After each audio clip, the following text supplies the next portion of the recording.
Hi Vanessa, you wanted to learn how I make the hash browns and poached eggs that were inspired by the Elephant and Castle restaurant in the West Village that I used to have breakfast at kind of every week. And I love the hash browns so much that I asked what their secret was, and lucky for me, the cooks took me behind to the kitchen and walked me through it. So I do it a little bit differently, but the key techniques are still there, and here we go. So we have extra virgin olive oil, butter, vinegar, an egg carefully cracked into a little dish, one potato per serving, which I've peeled here, and onion. I have a piece of an onion because I basically keep the onion in the fridge and use it as I need it, and then you're going to need a whisk.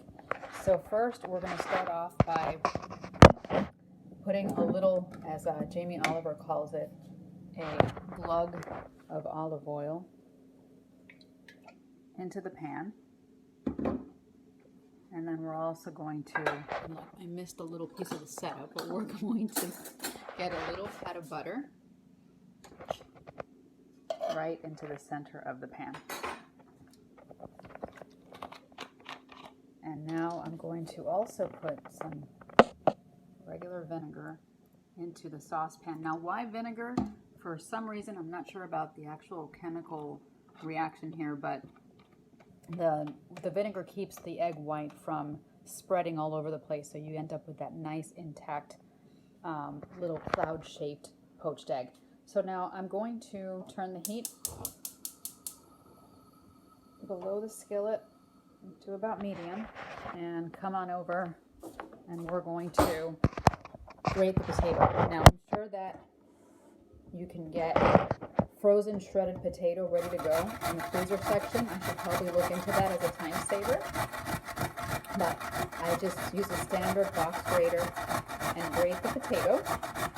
Now you should be able to get this whole process done with the eggs and the potato in under 6 minutes, start to finish, once you get this going. I think you had an accident with the box grater, so you definitely want to watch your fingers. Great, great, great.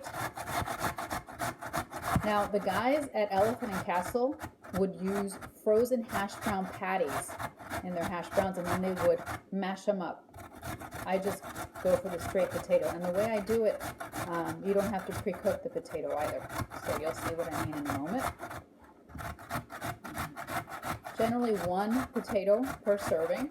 And if you're making this for you and your honey, you would do 1 for each. And also I would just do probably one skillet for both servings of potato, and then do the poached eggs in 2 saucepans so they're done at the same time. Alright, so we have there the shredded potato. And now you can use a dish towel for this, or a piece of cheesecloth. I just use paper towel. And so you gather up all the potato into the center. I'm going to squeeze the water out, kind of like you're milking the potato. There we go.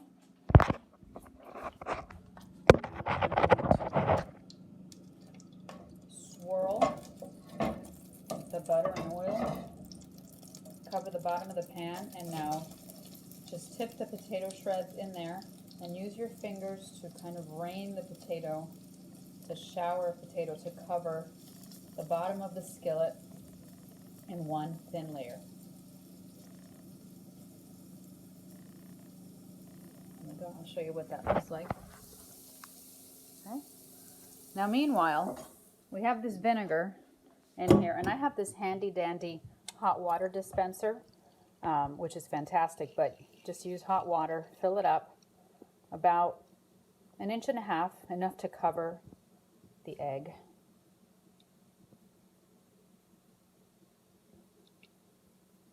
You've got several pieces moving at the same time, but once you do this, you'll get practice, and it'll be much easier. Whoops. Okay. So we're going to get that going. Now meanwhile, while the potato is sizzling away, you want to make sure it doesn't burn, so a little bit between medium and medium high.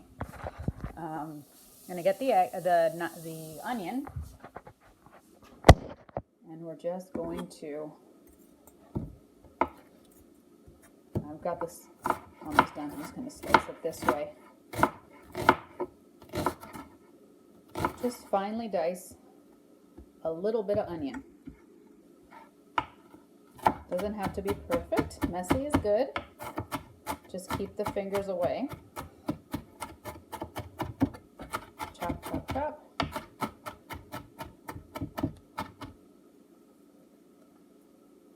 All right, I'm going to take this and once again sprinkle the onion over the potato.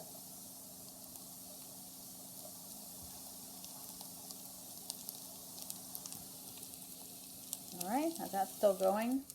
The water is going to be boiling up any minute, and yes, I clean as I go, and I can't believe it, but I almost forgot a key ingredient, which I did learn from Elephant and Castle, which is rosemary. Rosemary or thyme. I like rosemary. It really gives it a nice touch to standard hash browns. And I'm just going to sprinkle. Of course, if you have fresh rosemary, all the better. You chop that up, release the fragrant oils, but I just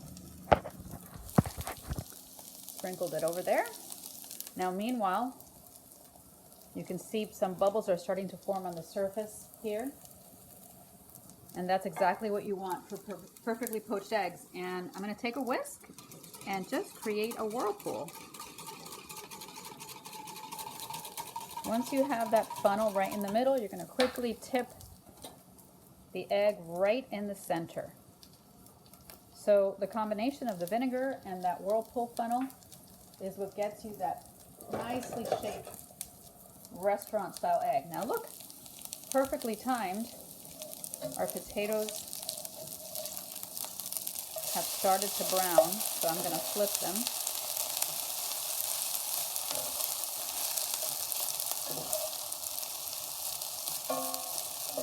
And right when I do that, I'm going to set my kitchen timer for 4 minutes. So I think just a little over 4 minutes is good for that poached egg that's not too runny and not solid, the way I like it, but you can play around with the time. About 4 minutes to 4.5 minutes is good.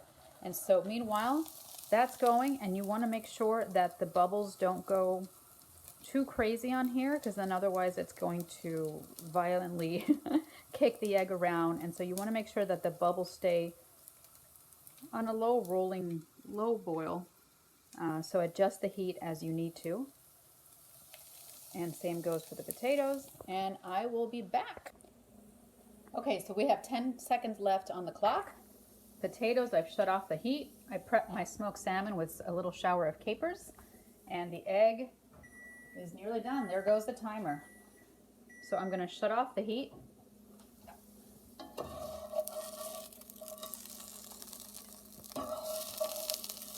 Place the potatoes on my plate. And then I have this little spaghetti strainer, which I will use to pick up the egg. See how it's tight and nice there? It kept its shape. Drain the water.